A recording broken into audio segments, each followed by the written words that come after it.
उपमुख्यमंत्री अजित पवार यांच्या विमान अपघातातील मृत्यूनंतर विमानतळांवरील ILS प्रणालीचा मुद्दा चर्चेत आलेला आहे। अनेक विमानतळांवरती लँडिंग वेळी वैमानिकांना लेझर बीम्सचा अडथळा जाणवतो आणि त्यातून त्यांचं लक्ष विचलित होऊन मोठ्या अपघाताचा धोका असतो। याबाबत कठोर निर्बंध असतानाही त्याकडे जाणीवपूर्वक दुर्लक्ष केलं जात असल्याची माहिती आत्ता समोर आली आहे। संपूर्ण वर्षभरात देशातील 40 विमानतळांवर असे प्रकार घडले आहेत। अजित पवारांच्या अपघाताची उच्चस्तरीय चौकशी सुरू आहे आणि या चौकशीतून अपघाताचं नेमकं कारण पुढे येईलच। पण त्यापूर्वी विमानतळावरील त्रुटी आणि विमानांचे फिटनेस सर्टिफिकेट यासह अनेक मुद्द्यांवर प्रश्न उपस्थित झालेले आहेत।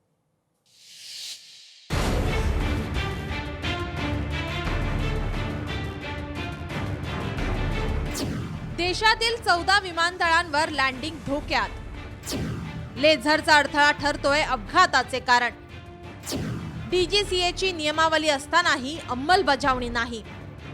बुधवारी 28 जानेवारी रोजी बारामती विमानतळाजवळ झालेल्या चार्टर विमान अपघातात महाराष्ट्राचे उपमुख्यमंत्री अजित पवार यांच्यासह विमानातील सर्व 5 जणांचा मृत्यू झाला। विमान लँडिंग करण्याचा प्रयत्न करत असताना हा अपघात झालाय। अजित पवार यांच्यासह पायलट कॅप्टन सुमित कपूर, सहवैमानिक शांभवी पाठक, फ्लाइट अटेंडंट पिंकी माळी आणि वैयक्तिक सुरक्षा अधिकारी विदीप जाधव या 5 जणांचा मृत्यू झाला। अपघाताची उच्चस्तरीय चौकशी सुरू आहे। DGCAच्या नियमावलीनुसार विमानतळांच्या परिसरात लेझर बीम वापरण्यास मनाई आहे। विमानतळांच्या आजूबाजूला लेझर बीम पासून संरक्षणासाठी प्रोटेक्टेड झोन निश्चित केलेला असतो। मात्र DGCAच्या निर्देशांना वाटाण्याच्या अक्षता लावण्याचाच प्रकार अनेकदा समोर आला आहे। स्थानिक इव्हेंट्स कंपन्या प्रोटेक्टेड झोनमध्येही लेझर बीमचा वापर करतात। त्याला स्थानिक पोलीस आणि प्रशासनाची मदत असते, ही बाबही आता समोर आली आहे। DGCAची नियमावली काय सांगते? विमानतळांच्या परिसरात लेझर बीम वापरण्यास मनाई।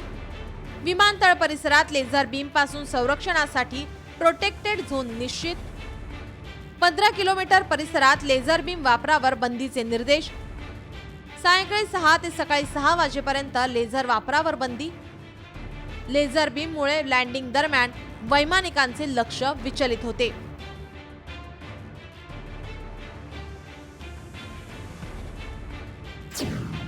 लेझर बीममुळे अडथळा घडलेल्या घटना। दिल्लीत 105, जयपूरमध्ये 56, चेन्नईमध्ये 54, कोलकातामध्ये 44, हैदराबादमध्ये 41, मुंबईमध्ये 33, लखनौमध्ये 26, अहमदाबादमध्ये 17, आगरतळामध्ये 17, भोपाळमध्ये 16, वाराणसीमध्ये 10। अजित पवार यांच्या अपघाती निधनानंतर महाराष्ट्रासह संपूर्ण देशात हळहळ व्यक्त करण्यात आली। या अपघाताबाबत आता वेगवेगळी माहिती समोर येते। मुंबईहून बारामतीकडे निघालेले विमानाच्या अपघातापूर्वी 26 मिनिटे आधी विमानाचा शेवटचा संपर्क बारामती विमानतळाशी झाला होता। मात्र त्यानंतर विमानातून कोणताही प्रतिसाद मिळाला नसल्याचे समोर आले। दृश्यमानतेचे कारण प्राथमिक तपासात पुढे आले असले तरी विमान हवेत का हेलकावले, कोणता तांत्रिक बिघाड झाला होता, हे आता ब्लॅक बॉक्समधून निष्पन्न होण्याची शक्यता आहे। नेमकं काय झालं? मुंबई विमानतळावरून VSR कंपनीच्या लिअरजेट 45 विमानाचे टेक ऑफ सकाळी 8:10 टेक ऑफ झाल्यावर 8:50 लँडिंग अपेक्षित होते। विमानाचा सकाळी 8:18 बारामतीशी संपर्क। बारामतीपासून 30 नॉटिकल मैल अंतरावर असताना पुन्हा संपर्क झाला। धावपट्टी दिसत नसल्याने वैमानिकांनी लँडिंग पुढे ढकलले। सकाळी 8:43 विमानाला उतरण्याची परवानगी मिळाली।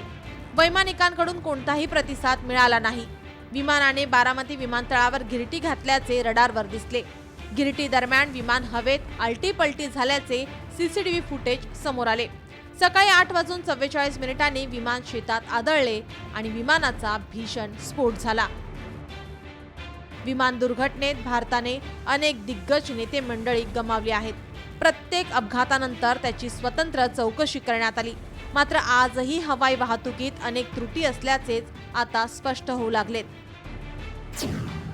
विमान दुर्घटनेत देशाने गमावलेले नेते: नेताजी सुभाषचंद्र बोस तैवानमध्ये 18 ऑगस्ट 1945 रोजी, बलवंतराय मेहता गुजरातचे मुख्यमंत्री 19 सप्टेंबर 1965, होमी भाभा 24 जानेवारी 1966, मोहन कुमार मंगलम केंद्रीय मंत्री 31 मे 1973, गुरुनाम सिंग पंजाबचे मुख्यमंत्री 31 मे 1973, संजय गांधी काँग्रेस नेते 23 जून 1980, माधवराव सिंधिया केंद्रीय मंत्री 30 सप्टेंबर 2001, सी संगमा मेघालयाचे मंत्री 22 सप्टेंबर 2004, डेरा नातुंग अरुणाचलचे शिक्षण मंत्री 8 मे 2001, डीएमसी बालयोगी लोकसभा सभापती 3 मार्च 2002, वायएस राजशेखर रेड्डी आंध्रचे मुख्यमंत्री 2 सप्टेंबर 2009, दोरजी खांडू अरुणाचलचे मुख्यमंत्री 30 एप्रिल 2011, विजय रुपाणी गुजरातचे मुख्यमंत्री 12 जून 2025 आणि जनरल बिपिन रावत भारताचे पहिले chief of defence staff 8 December 2021. विमान अपघातांची जगभरातील संख्या वाढत आहे. त्यावर प्रत्येक अपघातानंतर उच्चस्तरीय चौकशी होऊन व्यापक चर्चा होते. मात्र या चर्चा आणि त्यातील निष्कर्ष कागदावरच राहतात. असेच वास्तव अनेकदा पुढील अपघातापर्यंत कागदावरच राहतात हे वास्तव नाकारता येणार नाही.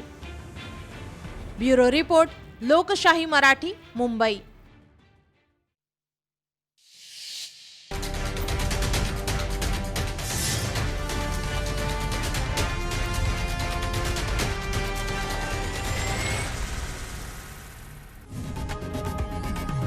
लोकशाही मराठी ऐका, पहा, जागरूक रहा.